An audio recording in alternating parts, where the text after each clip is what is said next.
My name's Mike Hartman. I grew up in Dayton, Ohio. Jonathan Winters was born in Dayton. That's where I got my comedy from. Sweet. I wish. My first theater that I saw in Dayton was the old Kinley Players used to come through Dayton. And they would do all these marvelous musicals at Memorial Hall, a barn of a theater, about 3,000-4,000 people, I'm sure.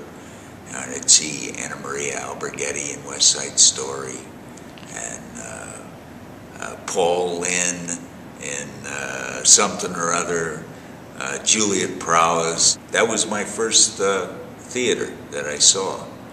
I think the first time I saw you were performing a little John Steinbeck on Broadway. I was doing Grapes of Wrath with the Steppenwolf Theater Company. First time I came to Denver was to do a reading of a new musical adaptation of They Shoot Horses, Don't They? I love to watch Kathy Brady because she's so well loved here, and her sense of comedy. And you know, there's a lot of people here that I enjoy working with, and Hutton, Randy Moore, because he's so simple. I'm a lot more complicated in my acting, but Randy cuts it to the essence. I'm a more than avid, crazy, you might say, baseball fan.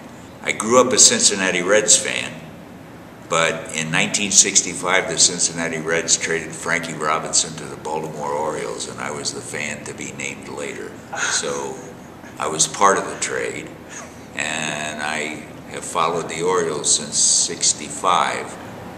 I think if there's one thing that I could change in the world, I would say would be a new energy source, so that we wouldn't all have to be so angry about oil. That reminds me of a little play you did called Dirty Story. Ah, Dirty Story. Jonathan Winters would have been proud. Thanks. Thanks, Mike.